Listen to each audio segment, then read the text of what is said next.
which is a very puzzling phenomenon. People don't really understand exactly why that has occurred. And then you've got this reminiscence bump, which Conway says occurs because it's in the 20s and the 30s that events occur that are critical for the formation of a stable self-concept. Okay? And the reason we remember so much from our 20s and our 30s is because there was so much going on psychologically for us in late adolescence and early adulthood. Yes?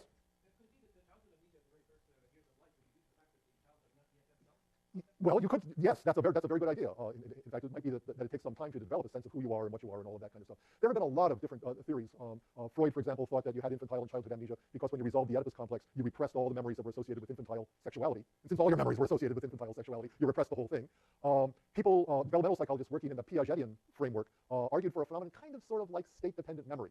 What they argued was that young children, infants and toddlers, encode memories with respect to what Piaget called a sensory motor schemata or pre-operational schemata. But when you're an adult, you try to retrieve those memories with what Piaget would have called concrete operations or formal operations schemata. And there's a mismatch between the way the memory's been encoded and the way you try to retrieve the memory. Okay, in the same way that if you learn something in a drug state and you try to remember that thing after the drug's washed out, you have a lot of difficulty. That's that kind of model. I'll get to you in a second. The most interesting, aside from yours, which I think is very interesting, but one of the most interesting ideas about this is that from up until about age 5 or so, the environment doesn't provide the child with the kinds of spatiotemporal markers that allows it to identify one event as discrete from another.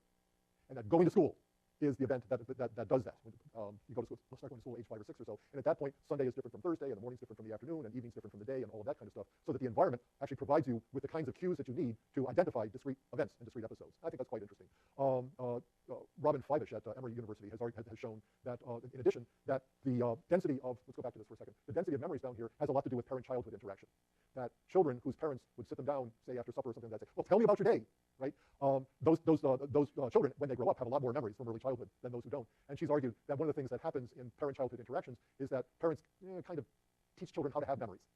Right? Which I actually think is very much on target. So there are a whole bunch of different ways of thinking about this. But one way is that, yeah, young children probably don't have a very clear sense of self yet, so they don't even get to that sense of, I saw the hippie touch the debutante, because there's no I there to do any scene. Right? Now, I think my colleague Alison Gopnik would be unhappy with that because she thinks that little kids are a lot more cognitively developed than that suggestion might imply. But I think it's something that might be worth testing. There's been very little work on infantile and childhood amnesia, interestingly. Just the work by Robin Fibish and her advisor, Catherine Nelson. So most of what I can think of. But it's very well documented. I mean, all you have to do is do this kind of study and you can see it. You can see it instantly. Okay. I'm going to skip over this. Because, well, no, I won't skip over this. This is work by Carol Lynn Krumhansel at Cornell University, which is a very recent study of reminiscence in memory. Very interesting methodology. What she did was to assemble audio clips of pop songs, hit popular songs, from 5-year periods from 1955 to 2009, just the choruses, not the songs themselves, so that everybody would have a good chance to recognize them. Played them to college students. This study was published just last year, so people like yourselves, and asked them simply if they recognized the songs and how much they liked them and all of that. And what she found when she did that was a very interesting pattern. This is recognition ratings here. And this is the 5-year period from which the songs were drawn. Here you've got a pattern that looks a little bit like what you saw with Conway, where there's some kind of forgetting. People have very good memory for the most recent songs, Lady Gaga, Black Eyed Peas, and they don't have really good memory for the most distant songs, Buddy Holly, Elvis Presley. But notice that there's a reminiscence bump here. Okay? And what's interesting is that this reminiscence bump is for songs that were hits before the students were born. Okay? Which means it can't be because those songs played a formative role in developing the stable sense of self, because they weren't even born yet. And notice that there's another reminiscence bump here. Okay? And it turns out that if you map the whole thing back, these are students who are in their 20s, they're college students, right? This reminiscence bump covers songs that were popular when their parents were in their 20s. And you can see a little bit of a reminiscence bump here, which occurs when their grandparents were in their 20s, right? So what you've got is kind of an intergenerational transmission of musical knowledge from one generation to another. I've suggested that Krumhansel's an old friend.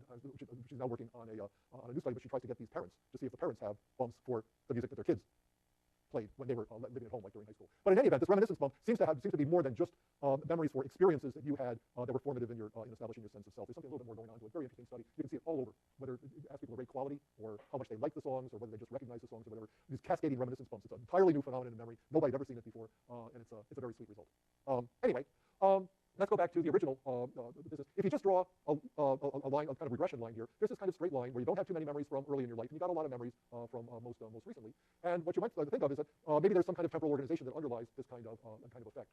Here we go. John Robinson, a psychologist at the University of Kentucky, performed a very interesting study in which he probed subjects, these are college students, probed subjects with ordinary familiar words like automobile or dress or bicycle or whatever, and asked subjects to retrieve a specific autobiographical memory that is somehow related to that term. And what he found, of course, most of the memories come from very recent periods of time, but what he discovered when he looked at response latency was this interesting pattern of an inverted U-shaped response function, so that very recent memories, these are memories that are up to 5 years old, and very remote memories that were more than 10 years old, remember these are college students, were retrieved very quickly, as opposed to memories from the middle period that were 6 to 10 years old. And what Robinson suggested was that this pattern of results is consistent with what in cognitive psychology we call a serial self-terminating backward search. Okay? What that means is somebody says car, you start with your most recent memory and you work backwards until you hit a memory that's associated with a car, and then you report that memory. Okay? That'll produce quicker response latencies for really recent memories. And how do you get this? Well, you got a couple, these are not too many of these memories, you got a couple of memories that really stand out. I'm 66 years old, and I remember when my father brought home his first new car, right? When I was roughly 5. And I remember that pretty fast. But I don't have too many memories like that, right? There you go. But it turns out that there's a little problem with the Robinson study, which is that he didn't really control the epoch from which the memory was being retrieved, and that creates some methodological problems. So Beverly Chu, who was working in my laboratory at the time, decided to do a variant on the Robinson study in which you present a cue like automobile or dress or bicycle, and then require that the person retrieve a memory from a particular epoch in his or her life, either a recent memory from the last 5 years or a remote memory from, say, the first 10 years or so. And when you do that, what you get is very long latencies when you get a more representative sample of memories. Very long latencies to retrieve remote memories. Look at this is 30 seconds, right? As opposed to retrieving very recent memories much shorter. And again, this is in fact consistent with a kind of serial self-terminating backward search where you start with your most recent memories and you work backwards until you either hit the memory or you hit the epoch in which that memory is supposed to be located. And I think that's kind of right, but there are some issues here. I don't think it's the case that we've got just one long string of memories, a set of memories strung together, and we just kind of work through them backwards until we stumble on the memory we want. Rather, I suspect that the retrieval, the temporal organization memory is organized into chunks that reflect particular periods of life. Everybody here, I think, remembers the alphabet song. You all sang it in elementary school. I won't sing it for you. But it's a way of rote way of memorizing the alphabet. And the alphabet is divided up into these little chunks here, so that A through G constitutes one chunk of the alphabet, H through K constitutes another one, L through P constitutes another one, and all of that. It turns out that our knowledge of the alphabet is organized serially. If I ask you to recite the alphabet, you go A, B, C, D, E, F, G, and keep going through Z. But the alphabet itself is broken up into these chunks, smaller chunks of sequences, so that there are interesting things that happen when you ask people to retrieve a letter of the alphabet either within one of these epochs or across one of these epochs. This is work by David Clark and his associates at Carnegie Mellon University. What we've got here is the letters of the alphabet, response latency, and what Clark did was to ask the probe subjects with a letter, L, and then ask them what the next letter in the alphabet was. Okay? And it turns out that response latencies grow systematically within each of these temporal breaks, represented exactly by the alphabet song, A, B, C, D, E, F, G, okay? So that if I ask you, probe with an E and ask you, what's the next letter of the alphabet, it takes you that long to generate F. If I present you with an A and ask you, what's the next letter of the alphabet, it takes you only a very short time to generate the letter B. But now when we get up here to A, B, C, D, E, F, G, if I ask you, what's the next letter of the alphabet after H, you do that really fast, because you've not worked backwards or not worked forward to the whole alphabet. You've started your search at that particular chunk. So response latencies rise until you get to the next chunk. Response latency goes back down until you get to the next chunk. Up and down, all over again. And the same thing happens when you reverse the thing. You give somebody a letter of the alphabet, say C, and ask them what letter comes before. You get exactly the same kind of effect. The response latencies rise as you work through the epoch, then they diminish again as you get through them. I suspect, we haven't done this study yet, hint, hint, that's a nice senior thesis for someone to do. I suspect that autobiographical memory works much the same way, that we've got these chunks, grade school, high school, college, first marriage, first job, second job, or whatever, and that but within those chunks, we can find memories pretty quickly. Moving across chunks is a little bit harder. Skip this. John Skoronski at Ohio State University actually has done a little study like this. These are college students who are asked to list out their autobiographical memories and date them for every quarter of high school through college. And then he picked, for each subject, picked random pairs of events, either between epochs, so one event occurred in high school, one event occurred in college, one event occurred freshman year, one event occurred junior year, whatever, either in high school or college, organized by school quarter, by year, or whatever, and simply asked them which event occurred first.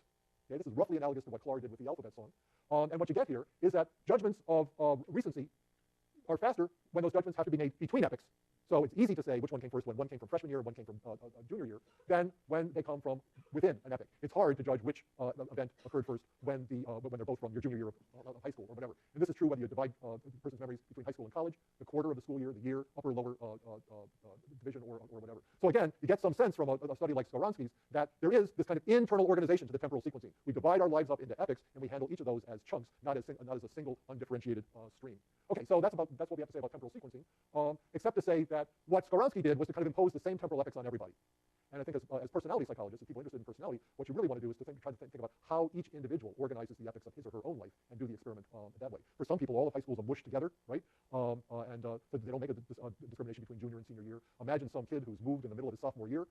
Sophomore year is not a distinct entity anymore. First part of the sophomore year is in one epoch. Second part is in another epoch. You got to know something about how the individual organizes his or her life to really know what's going on here. Okay, so autobiographical memories they're episodic memories, but they're not just episodic memories. They have self-reference of a particular kind. They seem to be organized into some kind of temporal organization, but it's not just temporal organization that's important. It's also important, I think, for us to think about causal relations between episodes. Remember the Shank and Abelson idea that knowledge is organized as stories. Okay, stories don't just have a beginning, a middle, and an end. Stories have information in them about why certain kinds of things happen. Okay, so one thing we might want to start looking at is not just the chronological sequence of various episodes, but the causal relations among episodes. What happened before that caused this event to happen? What did this event cause to happen later? And there are various ways in which you can do this. Aristotle, in his Poetics, for example, when he's talking about what makes a good story or what makes a good play, it's not, you got to have a beginning, a middle, and an end, but it's not just a beginning, a middle, and an end. You've got to have all this other kind of stuff. There are complications and climaxes and moments of recognition and all this kind of stuff. And one thing we might want to start doing is looking for those things in autobiographical memory as well. Okay, so again, we can think about autobiographical memory from the first place, in the first place, by thinking about the self as just another person, okay, and go on from there. But it turns out that the self isn't just another person. The self is a very special kind of person. Quantitatively, we have more knowledge about ourselves, more knowledge about our own biographies than we have about anybody else. But qualitatively, we have direct introspective access to the causal relations among episodes. Why I did a particular thing, when I did that thing. I know that, okay, in a way that somebody else only has, can only make inferences. I know how I felt when something happened. I know what I wanted to happen next or whatever. Everybody else, an outsider, has to do these as, has to make inferences about this. We, about ourselves, have direct introspective access. And that's a qualitative difference, I think, between memory about oneself and memory about other people. Okay, so that's it. We started out with Allport's puzzling problem. We tried to solve it by thinking about the self as a mental representation of oneself. We went through a whole bunch of ways of thinking about the structure of those mental representations, and we landed with this very interesting aspect of social cognition called autobiographical memory. Next week, we'll move into the brain, and we'll look at the neural underpinnings of social cognition. Thanks very much. I'm sorry I didn't get